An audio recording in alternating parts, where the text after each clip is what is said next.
17th of October. I'm Julian Pittham. Firstly, some stock-specific news. The UK press is littered today with stories about the UK insurance sector. Looking specifically at Prudential, which was down 19.53% yesterday, versus the short interest, we can see there has been a fall in short interest over the last 2 weeks since the ban. There are concerns about exposure to corporate debt within the UK insurers. The irony of the fact that the share price of the UK insurers has fallen dramatically despite the ban is certainly not lost on us.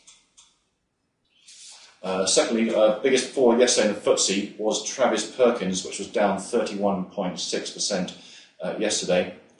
Profit for 2008 is expected to be at the lower end of expectations, according to Travis Perkins. And there are certainly a pattern of investors looking at the chart of market cap on loan over the last few weeks suggests that is not old news for some investors, as we've seen market cap on loan rise from 4% in July of 2007 up to its current peak of around 12%. Now some slightly bit of levity on otherwise pretty dire environment. What we've known as a dog that doesn't bark for us, McDonald's, has been one of the best performing stocks in the S&P over the last year or two, ignoring the spikes over dividend. And you can see that market cap on loan has been dramatically low versus other stocks within that index and indeed the sector. It ranks 439th out of 500, the S&P 500 in terms of least borrowed. And there's been absolutely no build-up in short interest and has performed particularly well over the last year. So looking at the data, there are signs that there are stocks out there that are performing well despite current market environments, in particular in the non-discretionary food sector.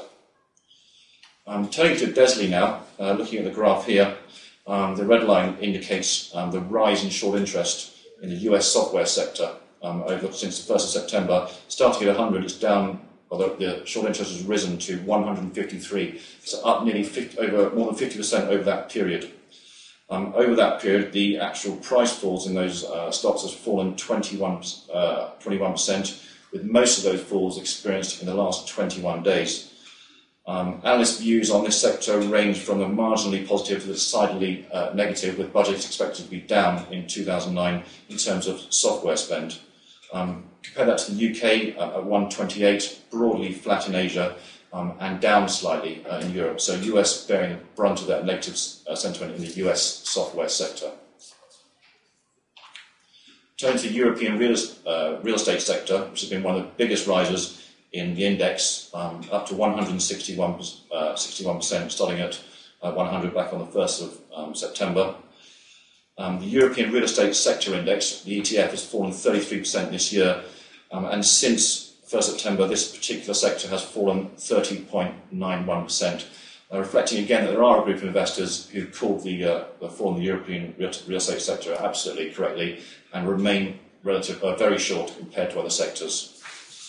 Turning to some regulatory news, looking at Australia, there's a possibility that the ban on short selling could be lifted early next week, with some observers suggesting that the measure has been contributed to volatility or increased volatility over that period. Regulators are believed to have spent the last few days consulting various market participants on that ban, and we'll know more by the close of business next Tuesday.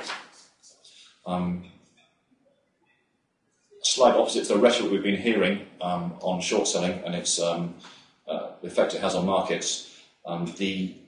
William Brodsky, Chief Executive of Chicago Board of Options Exchange, and also representing the Wells Exchange as the Chief Exec, said short selling is a vital tool for markets and should not be demonised. The incoming chairman of the group expressed his view on Tuesday at a conference. He also said we must be very careful not to demonise short selling. It is a very important part of complicated market structure. So some reality come back into the legitimate nature of short selling.